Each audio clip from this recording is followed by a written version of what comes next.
नमस्कार विद्यार्थी मित्रांनो, सौर उत्सर्जन किंवा ज्याला आपण इंग्रजीमध्ये म्हणतो इन्सोलेशन, जो कशाचा शॉर्ट फॉर्म आहे इनकमिंग सोलार रेडिएशन, या शब्दांचा शॉर्ट फॉर्म आहे इन्सोलेशन.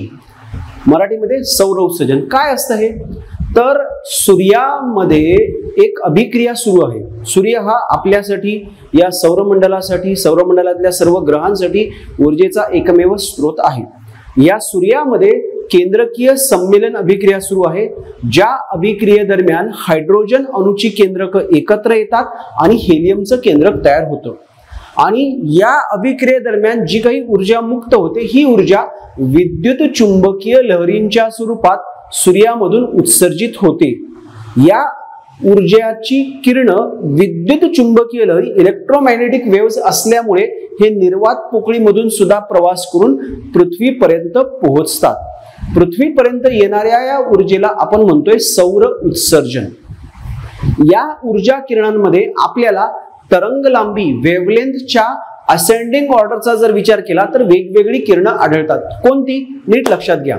सर्वात पहिलं आहे काय तर गॅमा किरण, सर्वात कमी तरंग लांबीची. त्यानंतर एक्स रे म्हणजे क्ष किरण, त्यानंतर अतिनील किरण म्हणजे अल्ट्रा व्हायोलेट रे, त्यानंतर व्हिजिबल लाईट म्हणजे दृश्य प्रकाश, त्यानंतर आहे इन्फ्रारेड म्हणजे अवरक्त किरण, त्यानंतर सूक्ष्म तरंग म्हणजे मायक्रोवेव्हज, आणि सर्वात जास्त तरंग लांबीची आहेत रेडिओ वेव्हज. सो सूर्याकडून येणाऱ्या किरणांमध्ये आपल्याला gamma ray, X ray, ultra violet, visible light, infrared, microwave आणि रेडिओ वेव्ह असे असेंडिंग ऑर्डर ऑफ वेव्हलेंथ मध्ये ऊर्जा किरणं आढळतात. आता जर का आपण या ऊर्जेचा विचार केला तर या किरणांपासून आपल्याला उष्णता ऊर्जा मिळते आणि आपण ती मोजतो.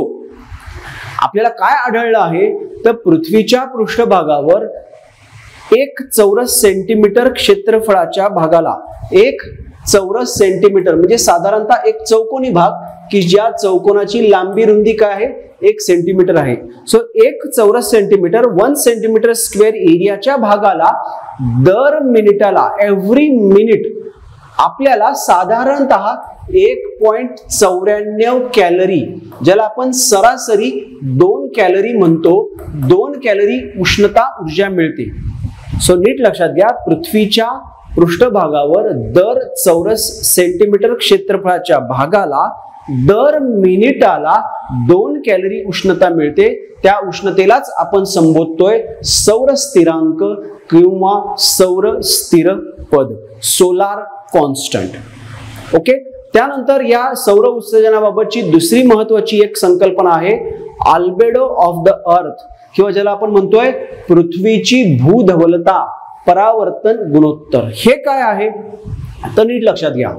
पृथ्वीला सूर्यापासून जी काही उष्णता मिळते, पृथ्वीला सूर्यापासून जी काही उष्णता मिळते त्या मिळालेल्या उष्णतेपैकी साधारणतः 35% उष्णता, किती 35% उष्णता पृथ्वीद्वारे वापर न होता तात्काळ माघारी पाठवली जाते. म्हणजे उष्णता आली आणि लगेच परत गेली, तिचा वापर पृथ्वीने केलेला नाही. अशा त्या उष्णतेला आपण पृथ्वीचा अल्बेडो किंवा पृथ्वीची भूधवलता, परावर्तन गुणोत्तर असं संबोधतो. पृथ्वीला मिळालेल्या एकूण ऊर्जेपैकी सरासरी किती 35% माघारी जाते. हा जो अल्बेडो आहे तो प्रत्येक ठिकाणी वेगवेगळा असणार आहे.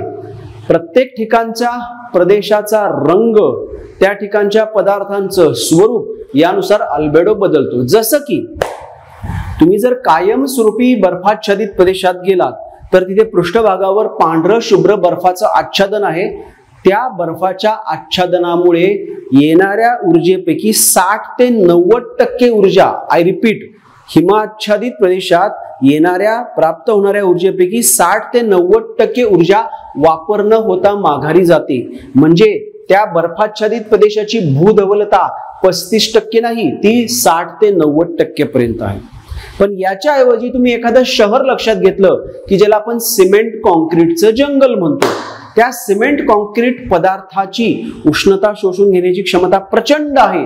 त्यामुळे तिथं मिळालेल्या ऊर्जेपैकी वापर न होता परत जाणारी ऊर्जा, आय रिपीट, मिळालेल्या ऊर्जेपैकी वापर न होता परत जाणारी ऊर्जा कशी असते? फार कमी असते. त्यामुळे तिथे हा अल्बेडोचा आकडा 35% वरून काय होतो? खाली येतो. ही मी तुम्हाला 2 उदाहरणं सांगितली. अशी अनेक उदाहरणं आहेत की जिथे अल्बेडोचा प्रमाण जे म्हणतो आपण, भूधवलतेचं प्रमाण जे आहे ते वेगवेगळं आहे. त्यातल्या महत्वाच्या घटकांचे आकडे पुस्तकात दिलेले आहेत.